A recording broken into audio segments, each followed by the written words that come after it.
Hello friends, garden and kitchen লাভার শেফালি চ্যানেলে সবাইকে স্বাগত জানাই। তো দেখুন, আবারও কতগুলো বরবটি এবং তোরই কিন্তু তোলার মতো হয়ে গেছে।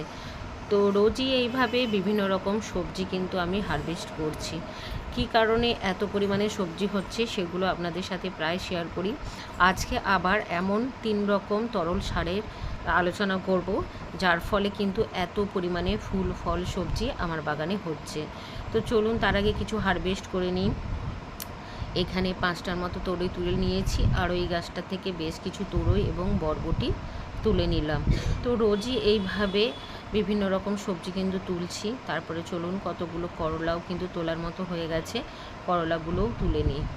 এরকমই একদিন ছাড়া ছাড়াই কিন্তু বিভিন্ন সবজি কিন্তু রেডি হয়ে গেছে।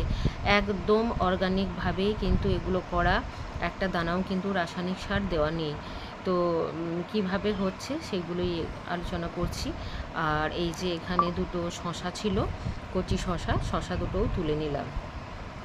একই গাছ থেকে কিন্তু বেশ কয়েক মাস ধরেই শশা আমি হারভেস্ট করেই চলেছি। এই দেখুন, এটা হলো দইটা খাট্টা হয়ে গেছে, অর্থাৎ যেটা ভীষণ টক হয়ে গেছিলো, খাওয়া যায়নি, সেটাকে 3-4 দিন রেখে দিয়েছিলাম। সেটা 3-4 দিনে পচে টক আরও হয়ে গেছে। সেই যে ঘোল বা দই, সেইটা হচ্ছে 1 লিটার 5 লিটার জলের বালতির সাথে মিশিয়ে নিয়েছি। তারপর যে কোনো লতানো গাছের জন্য এটা কিন্তু অমৃত। এই যে লাউ গাছ, প্রচুর পরিমাণে নতুন নতুন লাউ ফুল ফল আসবে, গাছের গ্রোথ হবে। তো এই সারটা আমি দিয়ে দিচ্ছি। এর আগে তো আপনাদের দেখিয়েছি চাল ধোয়া, ডাল ধোয়া জল এবং ভাতের মাড়, এগুলোও এই লতানো সবজির জন্য খুবই উপকারী। আর এই যে খাট্টা দইটা, এটা হচ্ছে যেমন মানুষের শরীরের জন্য উপকারী, প্রোবায়োটিক রয়েছে, সেরকম গাছের জন্য খুবই উপকারী। মাটিতে প্রচুর পরিমাণে উপকারী হচ্ছে ব্যাকটেরিয়া তৈরি করবে, যাতে মাটিগুলো ভেঙে ডিকম্পোস্ট হয়ে গাছ তার প্রচুর পরিমাণে খাবার খেতে পারে। বিভিন্ন রকম মাইক্রোনিউট্রিয়েন্টও রয়েছে। তো এটা হচ্ছে বেগুন গাছ এবং লাউ, কুমড়ো, প্রায় যে কোনো গাছেই আপনারা দিতে পারেন, ফলে মাটিটা খুব ভালো উন্নত হবে। এই দেখুন, এখানে পেঁপে গাছ, বেগুন গাছ, লাউ, কুমড়ো গাছ, আর এখানে রয়েছে চিচিঙ্গা গাছ, শশা গাছ। তো সমস্ত রকম গাছে কিন্তু দিয়ে দিলাম।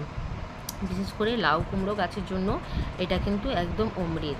তো তাহলে কোনো কারণে যদি দইটা না খাওয়া হয়, টক হয়ে যায়, তখন অবশ্যই এইভাবে গাছে দিয়ে দেবেন, ফেলে না দিয়ে। আর আবার একটা সার, এটা হচ্ছে দেখুন খোল ভেজা জল। এটা 20 লিটারের বালতি, এর মধ্যে প্রায় 200 থেকে 250 গ্রামের মতো খোল ভেজানো ছিল। যেহেতু গরম, প্রচণ্ড গরম, তাই একদম পাতলা করে এই খোলের জলটা দিতে হবে। তো চলুন, এই খোলের জলটা যেগুলো সবজি গাছ রয়েছে, যেগুলো ছোট, যেগুলো আরও বৃদ্ধি, যেগুলো দরকার গাছকে সবুজ রাখতে, প্রচুর পরিমাণে নাইট্রোজেনের যোগান দিতে, অবশ্যই কিন্তু এই সর্ষের খোল ভেজা জলটা আপনারা দিতে পারেন।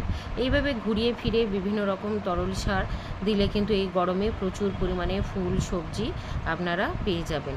তাহলে চলুন, এখানে খোল ভেজা জল, তার সাথে কিছুটা মিশিয়ে নিচ্ছি পেঁয়াজের খোসা ভেজা জল।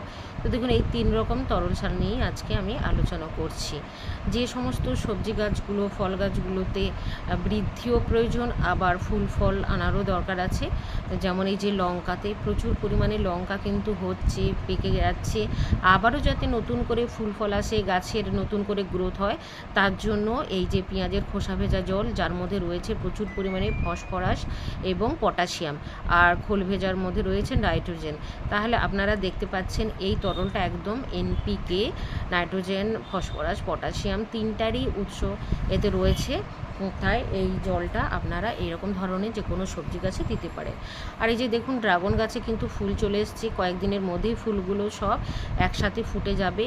আমার প্রায় 13-14টার মতো টাওয়ার রয়েছে, সমস্ত গাছে 4টা 5টা 6টা করে ফুল এসছে একসাথে। তো এই সমস্ত গাছে এখন কোনো নাইট্রোজেনযুক্ত সার দেব না, এখানে শুধুমাত্র দেব ফসফরাস এবং পটাশিয়াম, অর্থাৎ পেঁয়াজের খোসা ভেজা জল। তো চলুন, এই যে সমস্ত ড্রাগন গাছগুলো রয়েছে, যে সমস্ত লেবু গাছে ফুল আসছে বা আসার সম্ভাবনা রয়েছে, সেই সমস্ত গাছগুলোতে কিন্তু এই পেঁয়াজের খোসা ভেজা জল দিয়ে দিচ্ছি।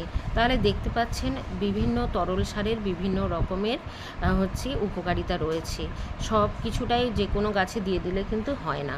আর এই যে এখানে রয়েছে বিভিন্ন রকম ফুল গাছ, তো এর মধ্যেও আপনারা এই যে পটাশিয়াম সমৃদ্ধ জলটা দিতে পারেন। এই দেখুন কত সুন্দর কাঠচাপা ফুলগুলো কিন্তু ফুটছে, নাগচাপাও ফুটছে, প্রায় 5-6 রকমের আমার কাঠচাপা রয়েছে, সমস্তই কিন্তু ফুটছে। তো এখানে আমি নিয়ে নিচ্ছি খোল ভেজা জল।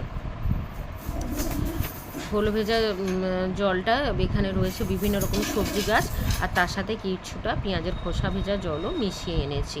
এই যে দেখুন এখনও টমেটো হচ্ছে, ধীরে ধীরে পাকছে। তো এগুলোই পরপর আমি সব রোজই কিছু না কিছু হারভেস্ট করছি, আর এইগুলোর খাবার দেওয়াও কিন্তু খুব জরুরি। অর্থাৎ আমরা একবার হারভেস্ট করে নিলে গাছে কিন্তু অনেকটা এনার্জি চলে যায়, তাই খাবার দেওয়াটা খুবই জরুরি। এখানে দেখুন একটা রয়েছে কুমড়ো গাছ, লঙ্কা গাছ, বেগুন গাছ একসাথে, আর এই যে রয়েছে গাঁদা গাছ, বিভিন্ন রকম ফুলের গাছ রয়েছে। তো সমস্ত কিছুতে এই তরল সারটা কিন্তু দিয়ে দিচ্ছি। এই রকমভাবে যদি আপনারা সামান্য পরিচর্যা করতে পারেন তাহলে প্রচুর ফুল ফল পাবেন। তার সাথে দেখুন আজকে বেশ কিছু সবজির বীজ বসাবো। সব রকম সবজি তো বসানো হয়ে গেছে, গরমে সেইগুলো পাচ্ছি। আর এই সময় যদি এই মে মাসের শেষের দিকে আমরা এই সবজির বীজগুলো বসিয়ে দিই, তাহলে কিন্তু বর্ষাকালেও সারা বর্ষা জুড়েও আমরা সবজিগুলো পেতে থাকবো। তো বিভিন্ন সবজি গাছগুলো কিন্তু একদম বছর পর বছর চলে না। এগুলো যেমন বেগুন, লঙ্কা, এগুলো কিছু বাদ দিয়ে বেশিরভাগ লতানো সবজি এগুলো প্রায় 2-3 মাস ঝাড়া সবজি দিয়ে দেয়, তারপর নতুন করে গাছ বসাতে হয়। এই প্লাস্টিক ক্রেটের মধ্যে একটা লঙ্কা গাছ রয়েছে, এটাকে তুলবো না, রেখে দেবো। আর বেশ কিছু গাজর গাছ ছিল, সেগুলোকে তুলে দিলাম। আর একটা টমেটো গাছ রয়েছে, তার এখনও বেশ কয়েকটা টমেটো ধরে আছে, তাই এই গাছটা যতক্ষণ না শেষ হচ্ছে টমেটো তুলবো না। তো 4 সাইড থেকে মাটিটা সুন্দর করে খসিয়ে দিচ্ছি। আর এখানে আমি পরে একটু গোবর সার দিয়ে দেবো, তো গ্রাউন্ডে রয়েছে। আর তার সাথে রয়েছে দিলাম 1 মুঠো মতো নিম খোল। তো দিয়ে মাটিটাকে সুন্দর করে মিশিয়ে নিচ্ছি, যাতে রোগ, পোকা, জীবাণু, ফাঙ্গাস এগুলো নষ্ট হয়ে যায়। এরপর বীজগুলো বসে এরপরে আমি কিছুটা গোবর সার ছড়িয়ে দেবো। তো দেখুন এখানে নিয়ে নিচ্ছি ঝাঁটি বরবটি, অর্থাৎ যে বরবটি গাছগুলো ছোট হয় কিন্তু প্রচুর পরিমাণে বরবটি ধরে, এটাতে মাচা দেওয়ার কোনো প্রয়োজন হয় না, কারণ গাছটা লতানো হয় না, ছোট্ট ছোট থাকে। যেমন ঝাঁটি বিনস হয়, সেরকম ঝাঁটি বরবটি। তো এই ক্রেটের মধ্যে প্রায় 6-7টার মতো বীজ আমি বসিয়ে দিলাম লাইন করে, তারপর দিয়ে দিচ্ছি জল। তো দেখবেন 1-2 দিনের মধ্যেই বরবটি গাছগুলো বেরিয়ে যাবে। বরবটি হচ্ছে এমন একটা সবজি, খুব তাড়াতাড়ি কিন্তু গাছ বেরিয়ে যায়।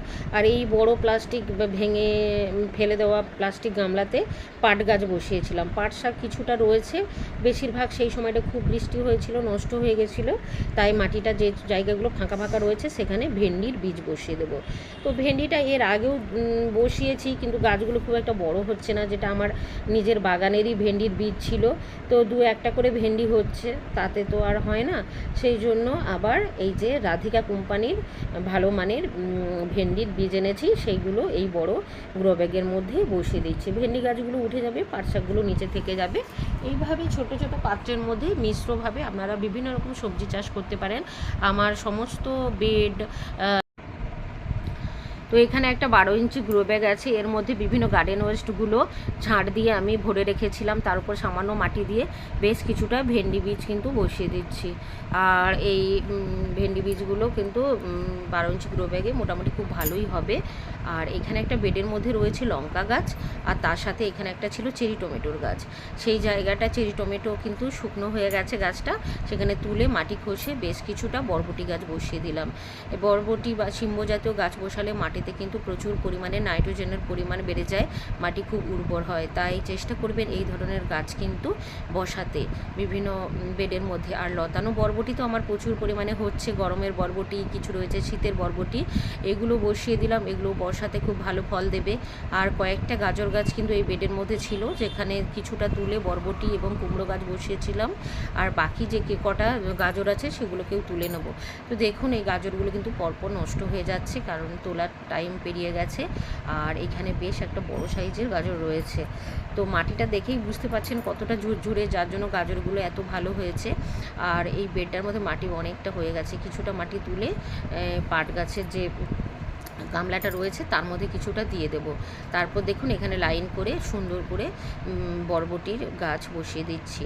এগুলো ঝাঁটি বরবটি, ছোট্ট ছোট গাছ থাকবে, মাচার প্রয়োজন নেই, প্রচুর পরিমাণে বরবটি হবে। তো আশা করছি 1 মাসের মধ্যে এখান থেকে আমি প্রচুর পরিমাণে বরবটি পেয়ে যাব। আর গরমের বরবটিগুলো তো একটা 2 ফুট 2.5 ফুট করে হয়েছে। আর গাজরগুলোকে ধুয়ে পরিষ্কার করে নিয়েছি। আর এখানে দেখুন আরও বেশ কয়েকটা তোরই এবং বরবটি, মানে রোজই আমি এখান থেকে তুলছি, রোজই এগুলো তোলার মতো হয়ে যাচ্ছে। সবজি কিন্তু খুব দ্রুত বাড়ে, তুলে নিতে হয়, নাহলে দানাগুলো শক্ত হয়ে যাবে, নষ্ট হয়ে যাবে। আর এই যে মাঝে একটা দেখা যাচ্ছে, এইটা আমি রেখে দেবো। আর এখান থেকে একটা বরবটিও আমি রেখে দেবো, কেননা আমরা নিজেদের বাগানের জন্য নিজেরাই বীজ তৈরি করে রেখে দিই। তো আমার ভিডিওটা কেমন লাগলো অবশ্যই কমেন্ট করে জানাবেন।